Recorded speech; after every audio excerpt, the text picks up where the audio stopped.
I got a story for you. And that story is a true story. I'm going to name names and experiences that I've had in the past. Now, I've told people on many occasions that I was a part of an organization called the NAACP. And I held regional positions, state conference and regional positions within that organization at a very young age. And one of the things that an experience like that will do to a young man, if he's not well counseled, and if he does not have people that is going to rein him in, is pride and arrogance taking over or overcoming a man. And this brings me to the experience that I had. My first job was a job called the New York City Youth Line. This is the first job I've ever had, was the New York City Youth Line. And this was the hottest job in New York City if you was a young high schooler. Thousands of people, thousands of high schoolers applied for this position. Hottest ticket in town. You had to go through 3 rounds of interviews. They picked the cream of the crop out of New York City, out of everybody that applied for this position. You had to go through rigorous interviews. And I knew I was up for the task, and I went through the 3 rounds of interviews and got it. I mean, let me tell you, man, you work for the New York City Youth Line? I mean, it was the shit job to have. So, Brooklyn Youth Council president, state conference president, and I get this position. So I go in, and sure enough, I'm sitting down at my desk, and I open up the newspaper, and it said in that newspaper that Alfred B. Curtis Jr., president of the Staten Island branch for the NAACP, has just been appointed by Rudy Giuliani as commissioner for the Department of Youth Services. I looked back and I smiled because I knew Alfred B. Curtis. I oversaw, as state conference president, I oversaw all of the youth councils in the state of New York. And I was about 15, 16 years old at this time, from 10th grade. So I knew what was going to happen. So sure enough, Alfred B. Curtis gets into this position. I want you to listen to me. Alfred B. Curtis Jr. gets into this position, and guess what happens to me? I am elevated to the commissioner's office. Hey, come on down there. Yeah, he did the first thing is that he moved me to the mailroom, and then I moved into the commissioner's office. This was just pretty much and I was making like $10, $11 an hour. That was a lot of money back then for a young kid in high school. I mean, I was rocking Avrex. I was rocking gold chains. Well, not when I was on the job, when I left the job. I had the Tommy Hilfiger down. Yo, listen, let me tell you, I had it good in high school. So I change over to my suits, right? So I'm going to events with Alfred B. Curtis Jr., Commissioner, Department of Youth Services. I'm in the commissioner's office. I mean, I'm untouchable.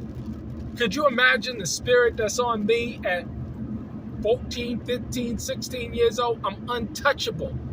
The commissioner the commissioner got my back. I could do no wrong. Everybody knew that's the commissioner's boy.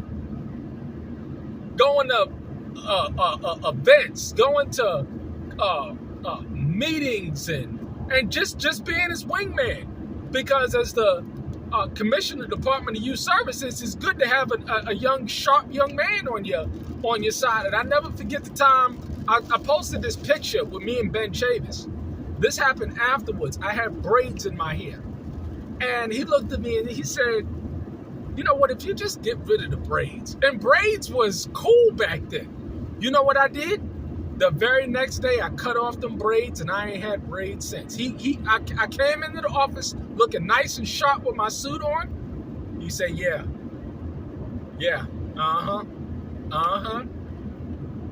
He was proud of me because he knew that I was malleable. I could be coached. So during this time, I'm attending gala events. I attended luncheons. I got access to, back then they had the coins to get on the fair. Before they had the Metro cards, they had the coins that you could put in. I had access to all of the coins that I needed to go to and fro. Vouchers for lunch. I mean, if you ordered from the local deli, they just give you, you use a voucher. I mean, I had it good. It was just no. So I didn't have to pay to get to work. I didn't have to pay for lunch. Had access to the keys. I was doing all types of shit I shouldn't have been doing back then in the commissioner's office. This was at 44 Court Street in Brooklyn, New York. It was the same office where Planned Parenthood was. So I'm there, right? And my head is just bigger than I'm the man. I can't be touched. So now there's this general counsel, the counsel for the Department of Youth Service. Every office has a general counsel office to deal with the legal matters associated with that particular division within the Department of Youth Services. And all those people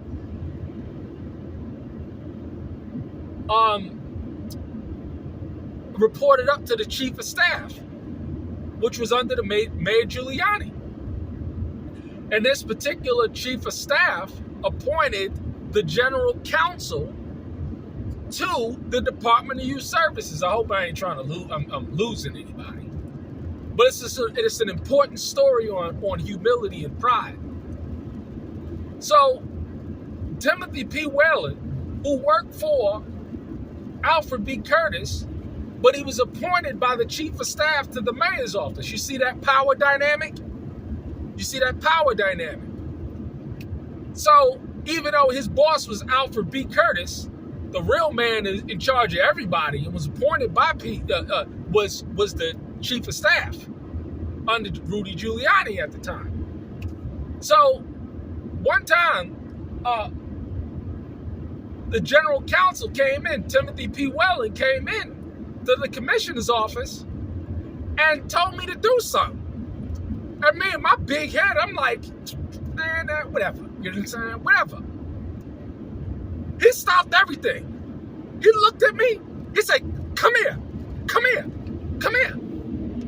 He says, you think because you're the commissioner's boy, that who do you think he gonna choose when the chips are down? You think he gonna choose me over you? Do you really think that, young boy? I looked at him and I thought for a second. And I said, no, hell he ain't. No, he ain't. That was my wake-up call. That was my time. And I'll never forget that experience because it taught me humility. It taught me that even though you cool with the commissioner, oh yeah, there's bigger politics involved. You small chum. We'll handle you in a hot second. You'll do as you're told. If I tell you as the general counsel of the Department of Youth Services do something, your ass gonna do it. And boy enough, before then, we was cool because he understood who I was at the same time. But he had to put me in my place. So he was one of them jovial, like fun guys where he used to come into the office and was like, come here, asshole. Come here, asshole. Come here, asshole. Every time he used to call me asshole. It was in a, I guess you had to understand, where he was coming from. But, you know what I'm saying? I mean, we were mad cool from then on. I called him about 8 years ago just to see how he was doing because I saw his law officer just update him on me. When I called his law office, I was like, tell him the asshole from Department of Youth Services on the phone. He knew exactly who I was. But it taught me a valuable lesson about humility. It taught me a valuable lesson about, even though you may be cool with somebody, you could be touched, you could be removed, you can be replaced. In this world, everybody's expendable. Oh, yeah. See, I thought that because I was the commissioner's boy and I had keys to the office and I had keys to this, and I'm telling you, man, pockets was good, chain lit Fanks, 3/4 length leather Avirex, jacket, Tommy Hilfiger up and down. I mean, I had it good. You can still be touched. You can still be humbled. And I'm telling you, man, that taught me from that time on.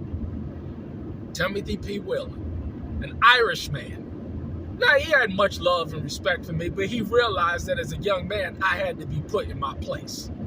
That I was too arrogant and prideful, and thought that I was just a man because I was the commissioner's boy, Alfred B. Curtis. You can look these people up. They're real people, especially Alfred B. Curtis. It taught me at a young age humility. And I thank y'all for it. There's always been men, elder men in my life that came in and that said, there's something special about you, I'm going to pour into you. But at the same time, like he did, he showed me quick, fast, and in a hurry. That's all he had to say. He said, you think that the commissioner is going to choose you over me? Humility. A lesson that I learned at a very young age.